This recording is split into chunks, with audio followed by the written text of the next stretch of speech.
為什麼中國允許大量假使節真商人進貢，卻承擔他們全部的費用？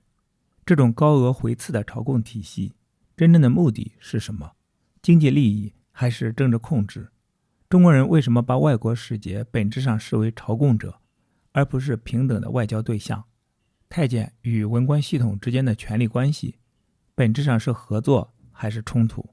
為什麼禮部官員不能直接懲罰馬唐，卻可以拿神父出氣？歡迎來到解讀中國文化的頻道，我們共同查殺掉自己頭腦中的中國文化病毒，給大腦升級，做更好的自己。讓我們一起文化出埃及。今天我們繼續讀利瑪窦中國札記第13章，他們在北京失去了自由。在分為若干司的朝廷禮部的各類官員中，有一個專掌外國使臣事宜的長官或大臣，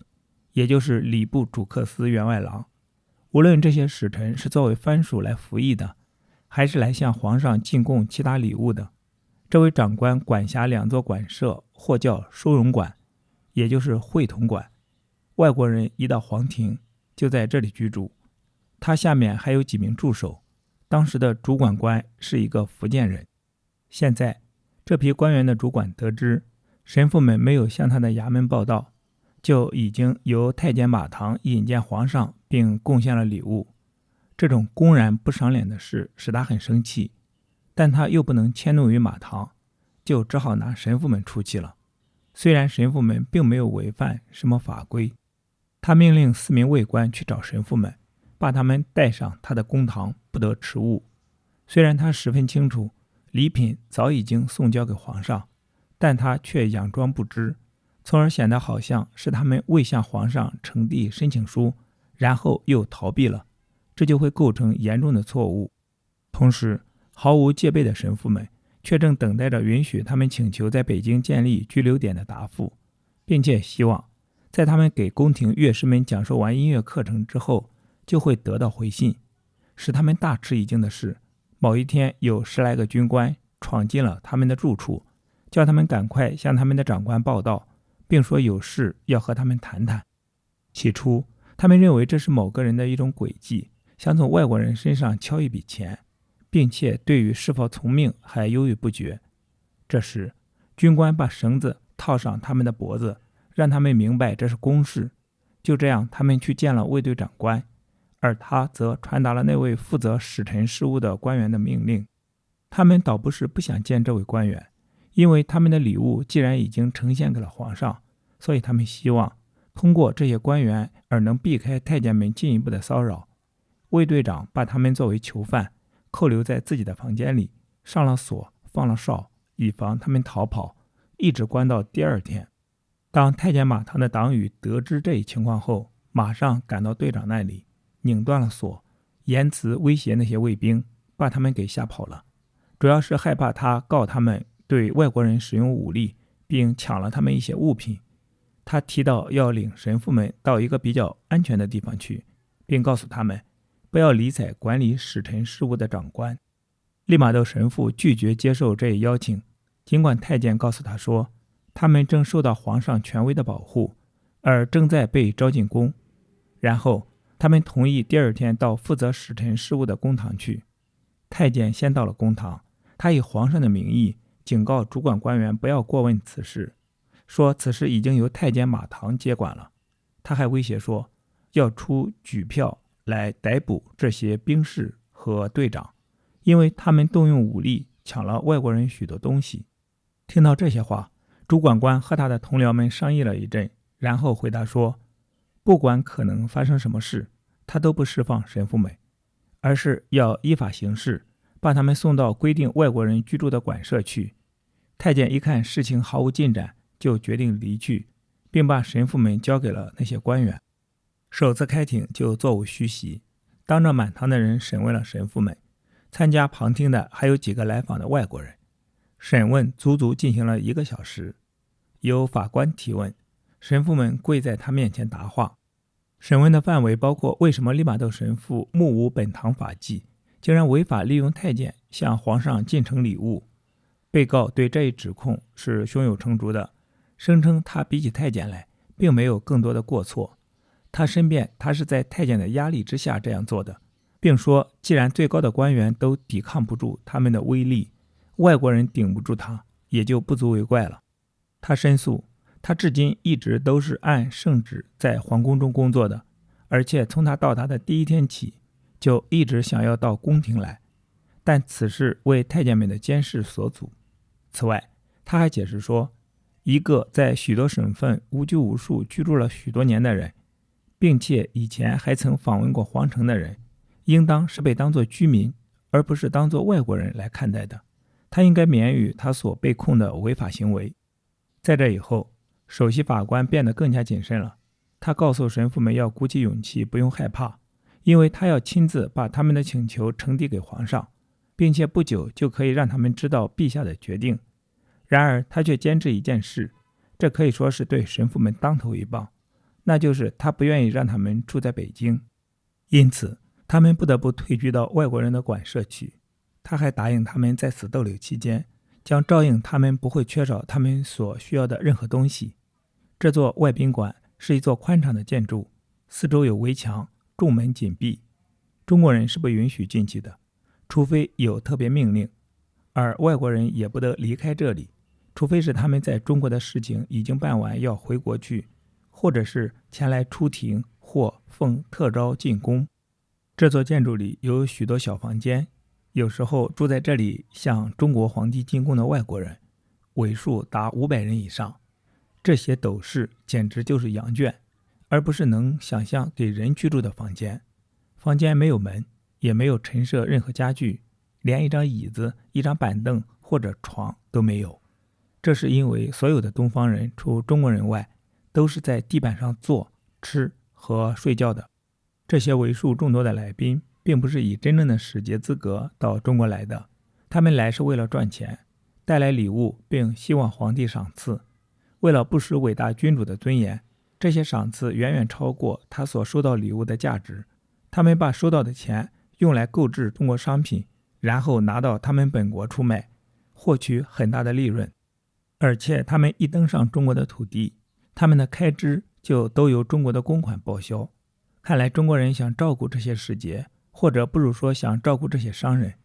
其唯一目的就是要控制鄰國。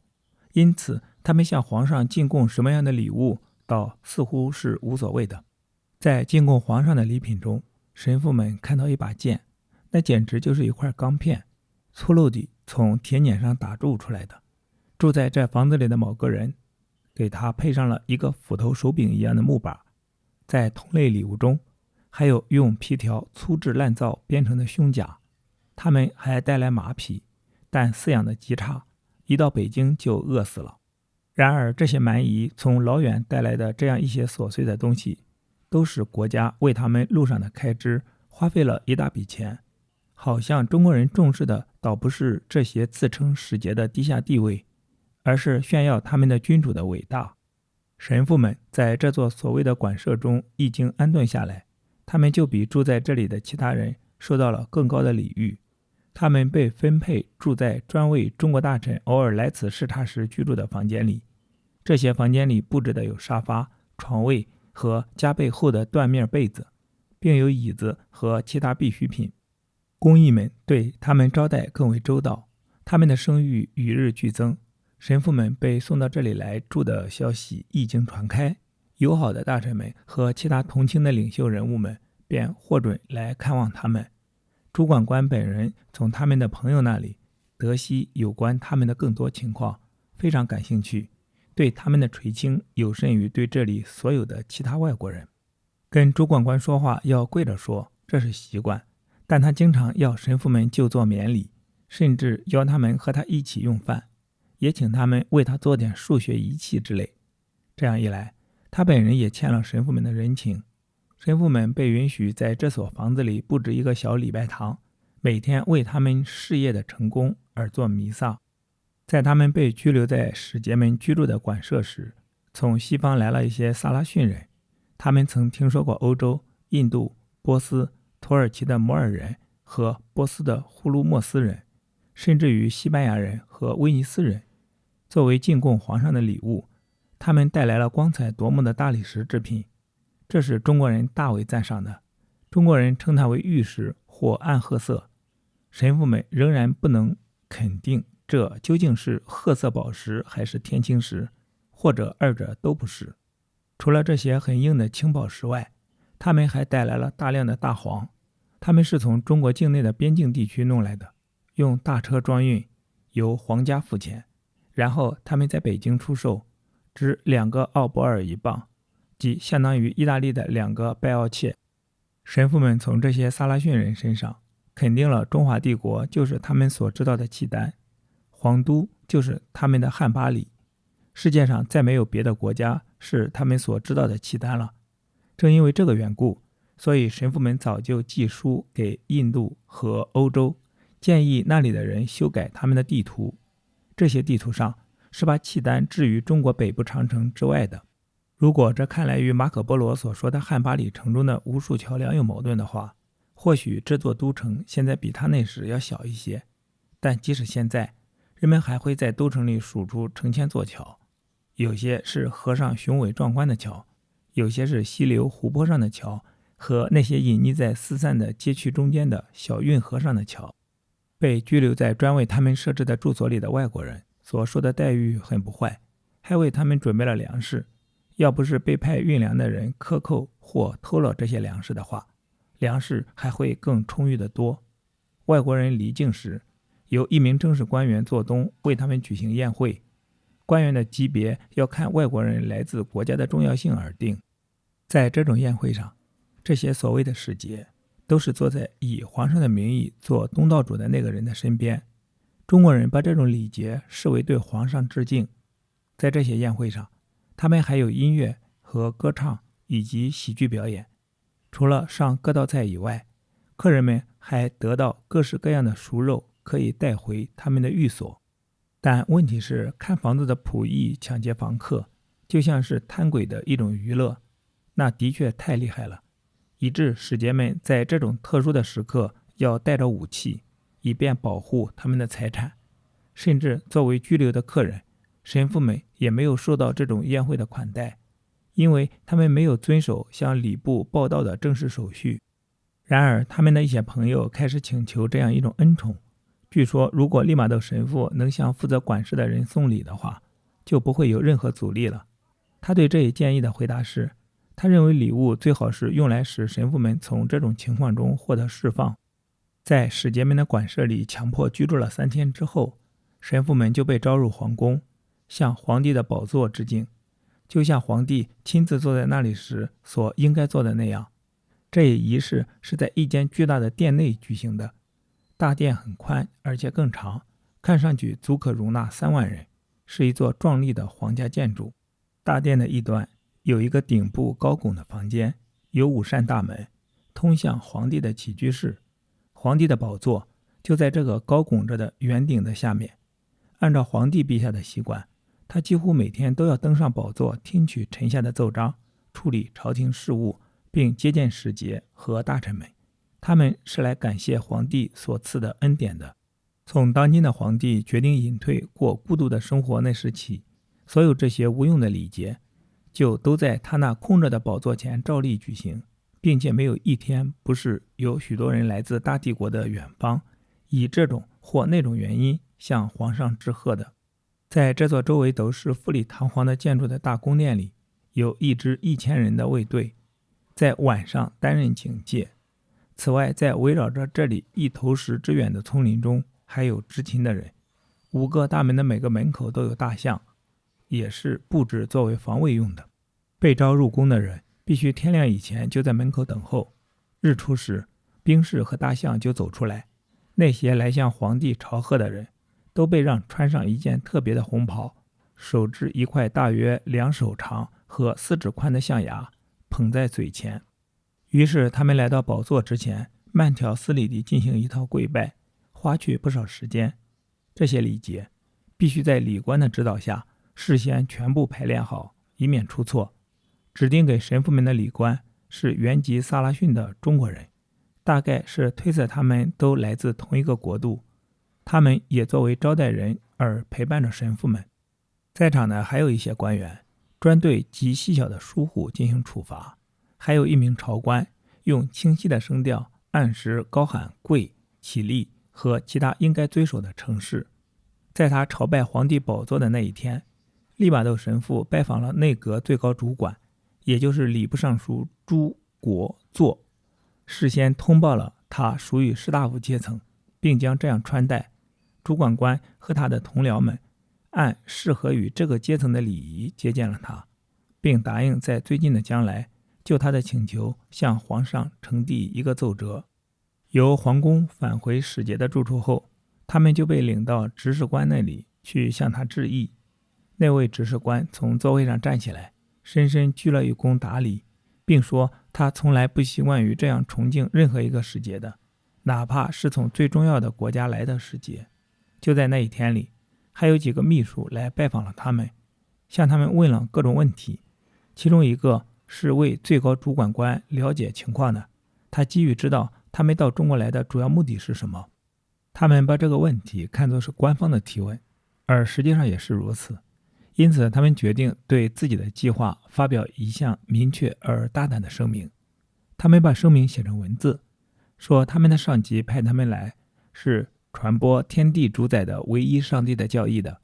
並說他們帶來了禮物呈給皇上，以表示久居這個王國的人的忠心。他們還補充說，他們既不希望也不期待任何公家的賞賜或報酬，他们只希望得到一件東西，那就是既然他們在中國一直住了這麼久的時間，希望皇上能允許他們住在北京，或皇上認為最好的任何其他地方。聽到這種回答，這個官員就問他們能否說明一下他們打算傳播什麼教義。因此他們給他一張美麗的祈禱書，裡面有許多教堂的經文，以及各種其他有關天主教信仰的文件，都是他们已經寫成中文的。他收下了每一樣東西，只是把祈禱書退回去了。他掌握了這一情況後，就給皇帝上奏，說明神父們的事。他曾聽說神父們得到大臣們的照顧與支持，而且對中國的事情消息很靈通。為了這個緣故，他嚴禁任何律士把他的奏章的抄本給神父們看，但是他們已經知道他所談的一些要點了。首先，他痛責太監馬唐，因為他干預了外國人的事，這是違反國法的，而這種事是要直接由他的衙門來決定的。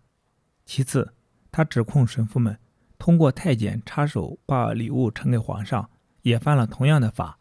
因為外國人事先沒有他們入國境時所經過的那個省份的總督發給的特許文書，就不得進入皇宮。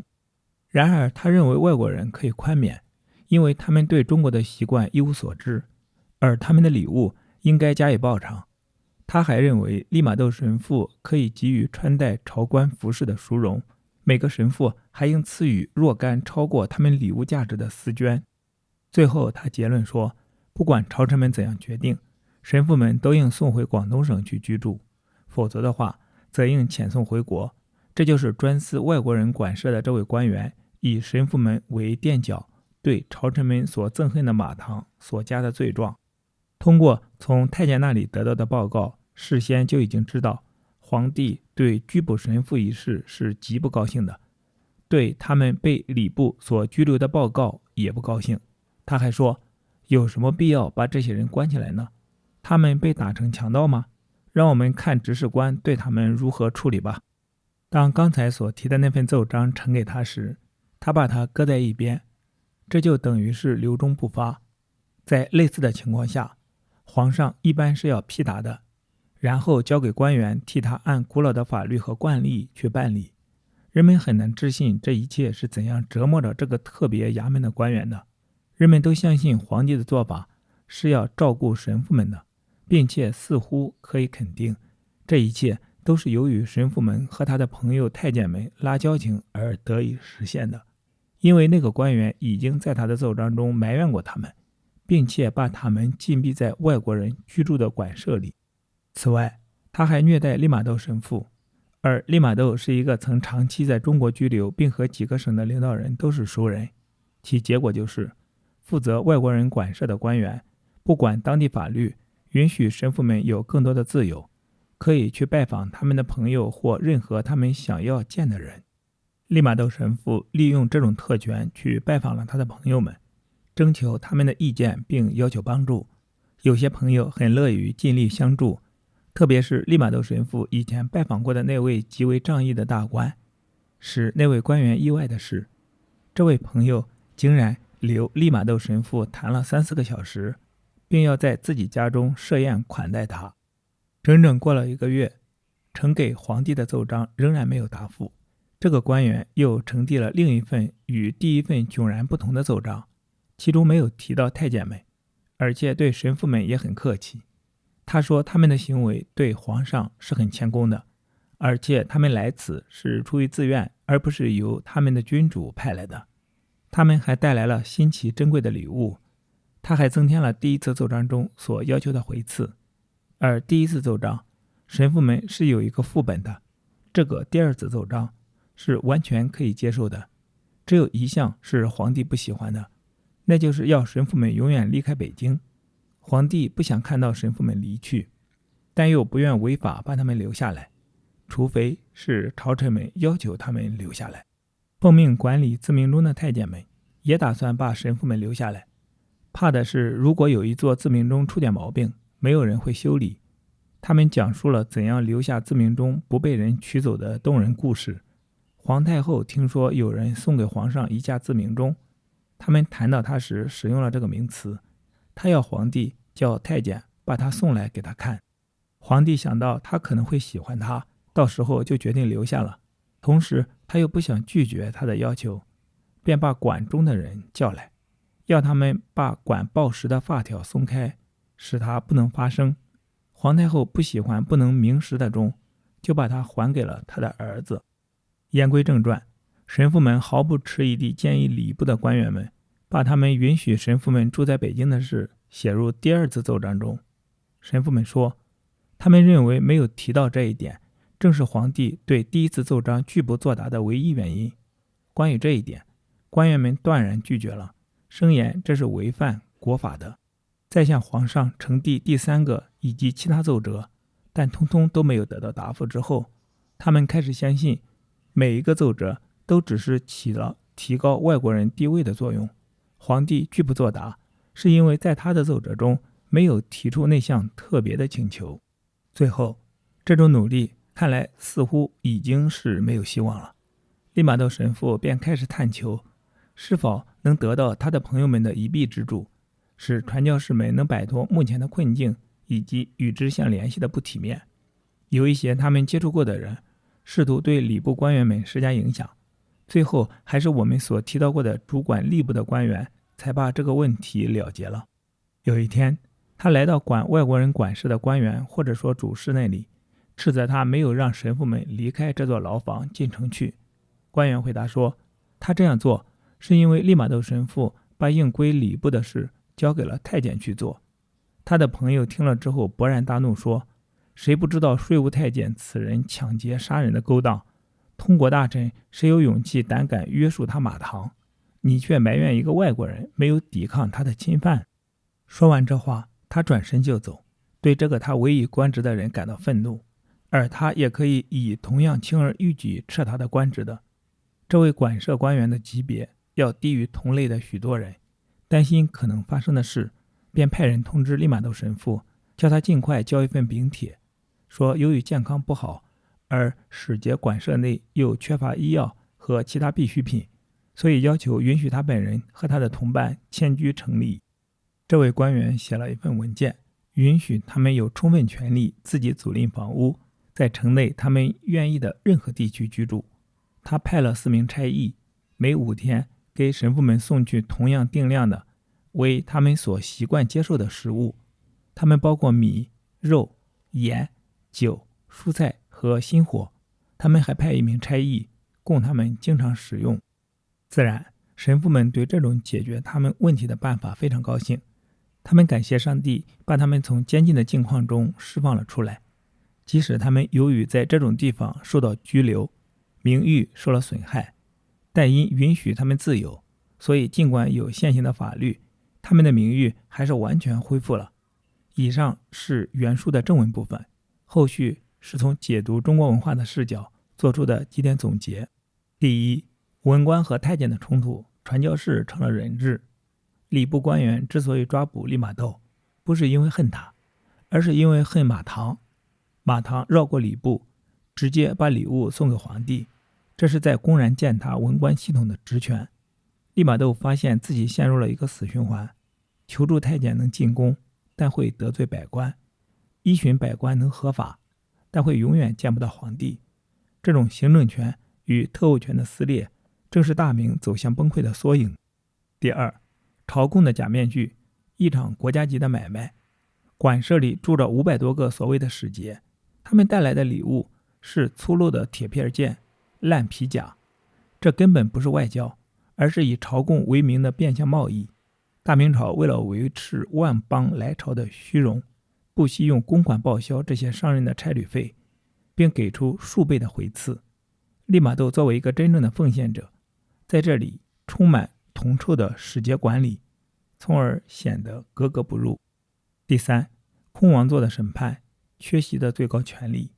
利瑪竇必須在凌晨起身，對着一個空着的寶座排練複雜的跪拜禮。萬曆皇帝就在牆後的深宮裡近在咫尺，卻通過留中不發和不露面來統治國家。這種缺席的權威，讓整個帝國變成了一台慣性運轉的精密機器，每個人都在對着空氣演戲，而利瑪竇就是在這場大戲中最清醒的旁觀者。在北京這個權力的暴風眼中心，一個人最大的危險，竟然是繞過程序，直接得到了皇帝的寵幸。當禮部官員把繩子套在利瑪竇的脖子上，將其像犯人一樣拖進會同館時，這表面上看來是對外來者的排斥，其本質是大明文官集團對太監馬唐的一次憤怒反擊。只是這種行為十分的巨嬰。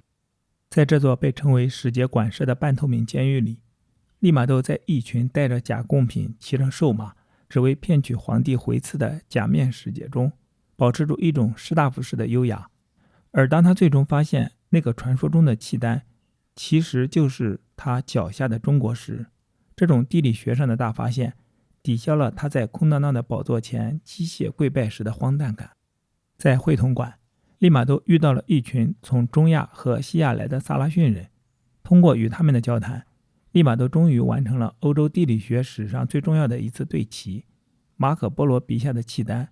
和他們所在的中國其實是同一個地方。這種智力上的狂喜與他當時被軟禁的窘迫形成了鮮明的對比。他腳下的這片土地既是一個偉大的文明，也是一個把使節當成囚徒的鐵籠。您認為，當那位禮部官員最終允許利瑪竇搬出館舍，自己租賃房屋居住時，是因為利瑪竇的健康原因，還是因為他的朋友曹宇弁施加了那種能讓你丟官的政治壓力？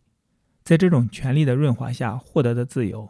究竟是信仰的勝利，還是傳教士最終也學會了在大明官場的灰色地帶裡游刃有餘？歡迎在評論區一起討論。好，今天的讀書分享暫時到這裡。今天我們讀了第4卷第13章，他們在北京失去了自由。